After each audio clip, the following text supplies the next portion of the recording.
नमस्कार साथियों, चुनावी साल है और ऐसे में जो है तमाम नेता जो है अपने कामों में लग चुके हैं। हमारे साथ जो है बीजेपी के दावेदार उम्मीदवार दानापुर से बेला यादव जी मौजूद है। उनसे बातचीत होगी और जानेंगे कि इनका क्या प्री प्लानिंग है आगामी विधानसभा को लेकर। बेला यादव जी, चुनावी साल है और आप लगातार जनता के बीच दिखाई दे रहे हैं। क्या इससे समझे कि आप चुनाव लड़ने वाले हैं? देखिए, घूम तो रहे हैं जनता के बीच में, जा रहे हैं, सब लोगों से मिल रहे हैं, उनका समस्या सारा देख रहे हैं, समझ रहे हैं उनके बारे में। वो मेरे बारे में भी समझ रहे हैं जनता, ऐसा नहीं है, और पहले से भी जानते भी हैं। तो सब लोगों से मिलजुल रहे हैं, जाकर के उनके दुख सुख में भी शरीक हो रहे हैं। तो कहीं नहीं कहीं तो संकेत तो वही है, इलेक्शन लड़ने का ही। लेकिन किस मुद्दे पे लड़ेंगे ये हमारी जनता को बताइए। देखिए, मेरा स्पष्ट मुद्दा है विकास, और विकास में भी सबसे पहला प्राथमिकता है शिक्षा और स्वास्थ्य। ये मेरा पहला प्राथमिकता है कि ये दोनों सबसे ज्यादा जरूरत है। और विकास का जब स्वास्थ्य ठीक हो जाएगा, शिक्षा ठीक हो जाएगा, तो डेवलपमेंट चालू हो जाएगा। सर, आप वहाँ पे जाते हैं तो लोगों से भी बात करते होंगे, मिलते होंगे, तो ये तो आपका मुद्दा हो गया जो आपको लगता है कि वहाँ पे करनी है। जनता को क्या लगता है? देखिए मैडम, क्षेत्र में जब जाते हैं तो बहुत सारा मुद्दा आ जाता है। वहाँ पर छोटा भी मुद्दा रहता है। किसी का आधार कार्ड नहीं बना है, तो किसी का राशन कार्ड नहीं बना है, किसी का वोटर आईडी नहीं बना है, तो किसी का एडमिशन नहीं हो रहा है, किसी का स्वास्थ्य में कहीं पर दिखवाना है तो उसके लिए उसको ये नहीं हो रहा है, क्या बोलता है, नंबर नहीं लग रहा है, मिल रहा है।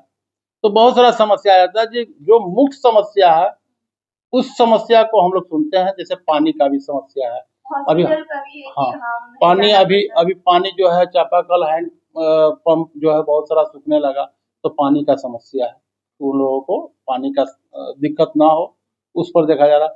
दूसरा है स्वास्थ्य। वहाँ पर कि किसी भी तरह का परेशानी होता है तो उन लोग को काफी सामना करना पड़ता है दूर का। तो एक हॉस्पिटल बढ़िया होना चाहिए ताकि फर्स्ट एड किसी को भी तुरंत मिल जाए, इमीडिएटली मिल जाए। दूसरा तीसरा चीज शिक्षा तो है ही नहीं, मास्टर है ही नहीं, जाता ही नहीं। तो ऐसे राम भरोसे चल रहा है हिंदू होटल। तो शिक्षा तो सबसे जरूरी है। जो विकास का सबसे पहला नींव जो पड़ता है वो शिक्षा, समझे। तो शिक्षा सबसे पहला नींव है। उसके बाद भी है पार्क होना चाहिए, बड़ा ग्राउंड होना चाहिए बच्चे लोग खेलने के लिए।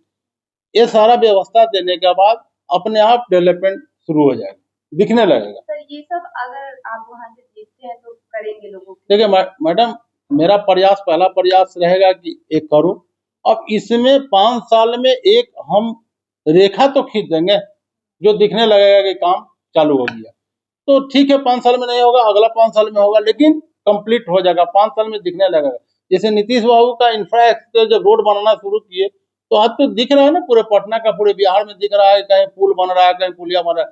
कंप्लीट बहुत सारा पुल नहीं हुआ है, डिस्टर्ब होता है, शाम में बेली रोड में ही जाम लग जाता है, सगुना मोड़ में जाम लग जाता है। लेकिन मेट्रो का काम तो हो रहा है ना भाई, इंफ्रास्ट्रक्चर तो दिखने लगा ना कि हाँ ये विकास कर रहे हैं, हो रहा है, तो होना चाहिए। सर, मुर्शिदाबाद से आप क्या कहेंगे? जिस तरह से वहाँ पे हिंदुओं का घर जो है जला दिया गया है, अगर अपने ही देश में हिंदू सुरक्षित नहीं है तो ये तो सवाल बनता है ना। देखिए, वहाँ का गवर्नमेंट जो ममता दीदी को इस पर ध्यान देना चाहिए, और जो वक्फ बोर्ड पर जा करके समझाना चाहिए। उसका वक्फ बोर्ड जो अमेंडमेंट बिल जो आया है उसको पढ़ना चाहिए। एक बार पढ़ने से बहुत क्लियर है उसमें कि जो वक्फ बोर्ड संशोधन बिल जो आया है उसमें गरीब तबके के जो अल्पसंख्यक में है उनको बहुत ही फायदे। लेकिन लोग भड़का रहे हैं, उनको भड़का करके इस तरह से हिंदू मुस्लिम वहाँ एक तनाव पैदा कर रहे हैं। किसी का गरीब का घर जलाया जा रहा है, किसी को कुछ किया जा रहा है, किसी को कुछ किया जा रहा है। ये गलत, निंदनीय है, काफी निंदनीय है। सर, पहलगाम में भी देखा गया, जम्मू कश्मीर में कि किस तरह से मतलब टारगेट करके, धर्म को टारगेट करके मारा गया। तो ये सही, कितना सही लगता है कि मतलब धर्म के नाम कहीं से 1% भी वो सही नहीं। धर्म पूछ करके किसी को अपना ही देश में बाहर से आता है आतंकवादी और मार के चला जाता है या छिप जाता है, और हम लोग अभी उसको ढूंढने में असमर्थ हैं, अभी तक चिन्हित नहीं किए हैं। वैसे आदमी को तो हम मैंने टोटल पाकिस्तान का जो भी जितना भी बसिंदा है 14 करोड़ या 24 करोड़ टोटल आतंकवादी ही है।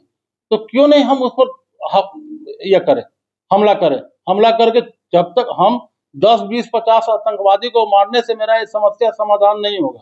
आज मारना है, कल मारना है, उसको मारना ही पड़ेगा। तो हम पाकिस्तान की तरफ देख रहे हैं कि कब उसको हम लोग चढ़ाई करें, हम लोग भी चले बॉर्डर पर और प्रधानमंत्री जी को हाथ को मजबूत करेंगे।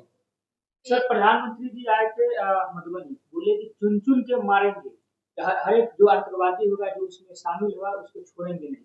तो क्या लगता है कि प्रधानमंत्री जी जो बोले हैं वो पूरा करेंगे?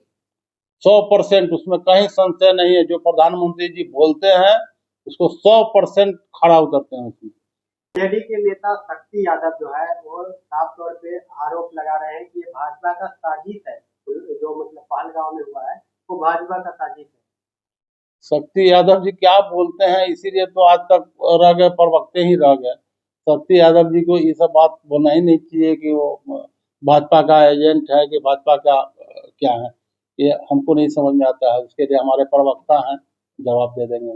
बोल रहे हैं कि प्री प्लानिंग है ये सब। तो उनको जवाब हमारे प्रवक्ता, पार्टी के अधिकृत प्रवक्ता हैं, उनके माध्यम से उनको जवाब मिल जाएगा।